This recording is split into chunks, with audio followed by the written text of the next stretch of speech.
جی ہم تو بہت پر امید ہیں کیونکہ پی ڈی ایم کا مقصد تو اصل میں جو آنے والے عام انتخابات ہیں انہیں صاف شفاف اور مداخلت سے پاک رکھنا جو ہے وہ مقصد ہے. ایک آئین کی عملداری ہمارا نصف العین ہے. میڈیا کی آزادی پاکستان میں، آزادی اظہار کی آزادی، وہ ہمارا نصف العین ہے. پاکستان سے مسنگ پرسنز ختم کرنا ہمارا نصف العین ہے. تو پی ڈی ایم تو یہ تحریک ہے، اور مجھے اب یہ بہت امید ہے کہ آنے والے مہینوں میں جب یہ تحریک آگے بڑھے گی، ابھی کراچی کا جلسہ بھی آج اناؤنس ہو گیا ہے کہ یہ پی ڈی ایم جو ہے وہ ایک انتخابی اتحاد میں تبدیل ہو کر پھر انشاءاللہ 2023 کے جو انتخابات ہیں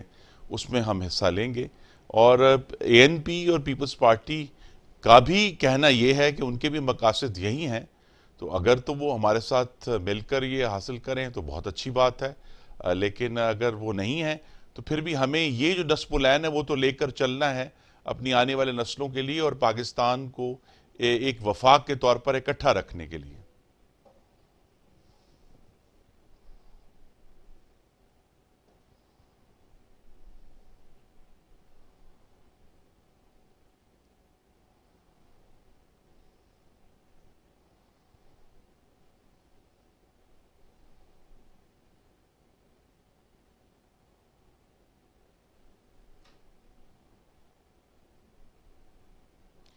جی دیکھیے، اس میں چونکہ اس حکومت کو جو ایک لانے والے لوگ ہیں وہ اس پر بضد ہیں کہ وہ جو 2018 کا ایک سلیکٹڈ انتخاب تھا اس کے ذریعے ان کا خیال تھا کہ ملک کو بہتر طریقے سے چلایا جا سکتا ہے. لیکن اب بیک وقت جب معیشت کا اور خارجہ پالیسی کا اور پاکستان کے وفاق کا ایک کلیپس ہوتا ہوا، انہدام ہوتا ہوا ہمیں نظر آ رہا ہے. حکومت جتنی مرضی اس پہ اپنی غلط اور جھوٹی خبروں کے ذریعے عوام کو گمراہ کرنے کی کوشش کرے، لیکن کہتے ہیں کہ جی سیمنٹ زیادہ بک گیا. بھئی سیمنٹ کی چپاتیاں تو لوگوں کو بنا کر نہیں کھلا جا سکتی. پاکستانی بھوکے ہیں، ان کے بچے بھوکے ہیں. انہوں نے کہا جی دیکھیں یہ کاریں اور موٹر سائیکلیں جی ریکارڈ فروخت ہوئی ہیں. ریکارڈ فروخت نہیں ہوئی، ابھی تک بھی 2018 کے لیول تک نہیں پہنچ سکے جس پر ہم چھوڑ کر گئے تھے، گاڑیوں کی سیل بھی اور موٹر سائیکلز کی سیل بھی. یہ تو اپنے لحاظ سے کہہ رہے جی ہمارا ریکارڈ ہے، ان کا ریکارڈ تو انتہائی بھیانک ہے. لیکن یہ بھی بات ہے کہ یہ عجیب اس حکومت کی اگر آپ غور کریں پالیسی ہے کہ آٹا ہر روز مہنگا ہو رہا ہے اور گاڑیاں سستی ہو رہی ہیں. بھئی اس سے تو معیشت نہیں چلے گی، کیونکہ پاکستان کو پہلے تو روٹی چاہیے، گاڑی والے تو بہت کم لوگ ہیں.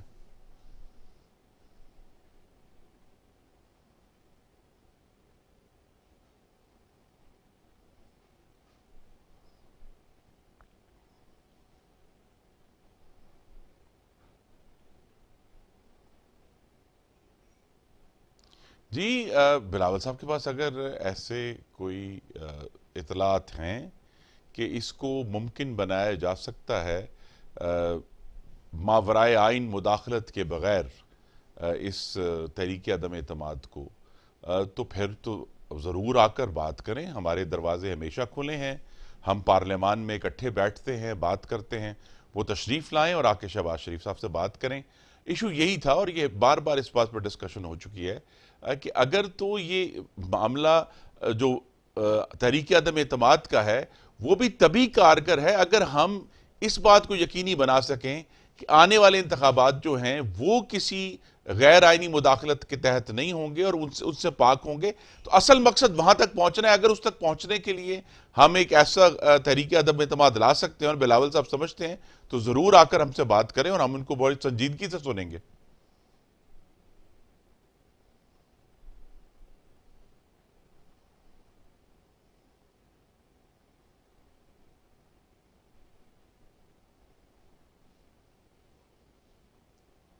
جی یہ ممکن ہے، کیونکہ الیکٹرانک ووٹنگ مشین جو ہیں وہ مکمل طور پر ایک غیر شفاف نظام ہے. اور اس پہ جو دنیا کے جو ایڈوانس ترین ممالک میں سے ایک جرمنی کا جو ان کا سپریم کورٹ ہے، جسے فیڈرل کورٹ کہتے ہیں، وہ تو ان کو غیر آئینی قرار دے چکا ہے. کیونکہ ووٹ دینے کا جو عمل ہے، ووٹ کو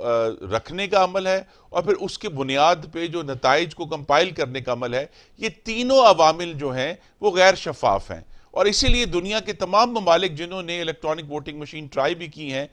ان کے اندر بھی اکثر نے تو اس کو اب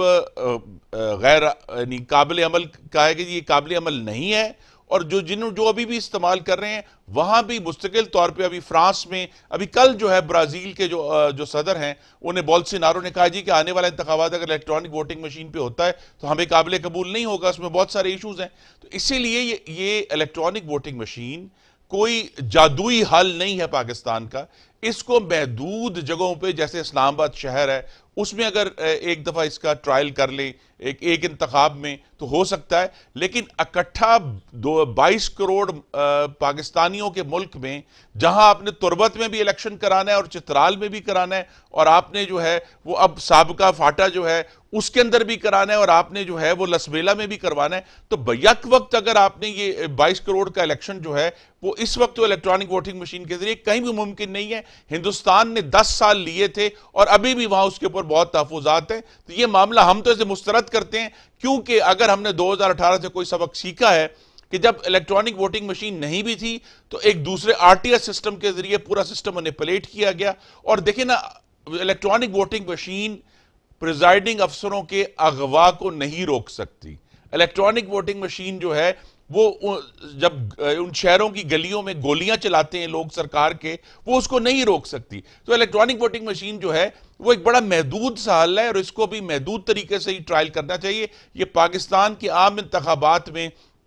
مکمل طور پر قابل عمل نہیں ہے، اور ایک ایسے وقت میں جب ہم یہ سمجھتے ہیں کہ جی پاکستان کو ایک ایک پیسے کی ضرورت ہے، اس حکومت نے ریکارڈ قرضہ آلریڈی 17,000 ارب لے چکے ہیں، تو کئی 100 ارب کی جو یہ الیکٹرانک ووٹنگ مشینیں ہیں یہ بالکل بھی قابل عمل نہیں ہیں۔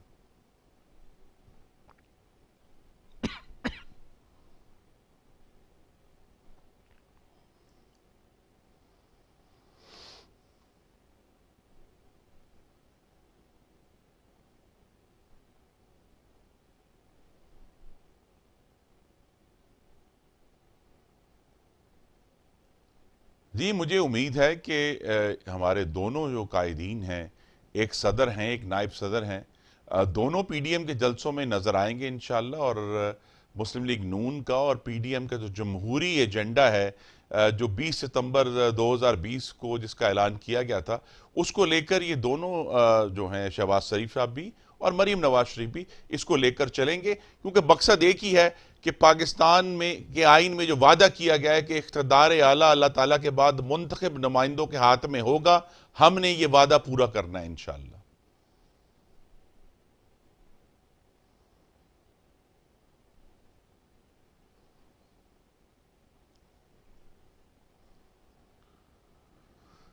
جی نہیں، دیکھیے یہ معاملہ یہ اس کو بہت زیادہ علیحدہ علیحدہ کر کے بتا دیا گیا، جس طرح میں نے کہا اصل مقصد یہ ہے، اور اس کے اوپر ہر پارٹی کے اندر جو حکمت عملی ہے اپنے مقصد کو حاصل کرنے کے لیے اس کے اوپر ضرور بحث ہوتی ہے، لیکن الٹیمیٹلی جو مقصد ہے کہ ہمیں اگر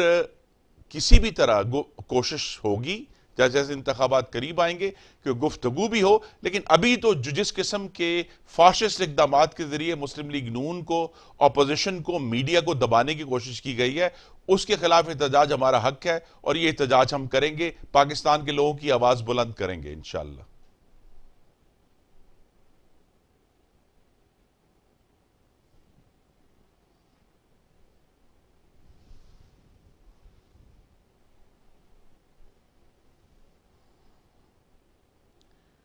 جی میں صرف یہ کہہ سکتا ہوں کہ وہ وزراء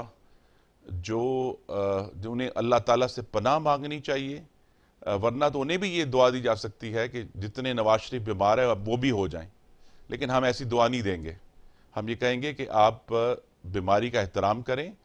وہ جیسے ہی صحت یاب ہوں گے وہ ملک میں واپس آئیں گے، پہلے بھی آئے تھے جولائی 2020 میں، ابھی 2018 میں جب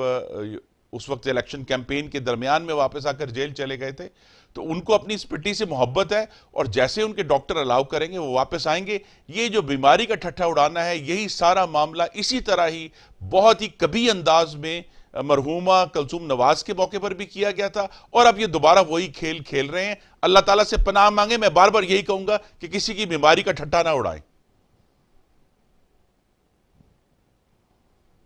thank you Lynch thank you very much.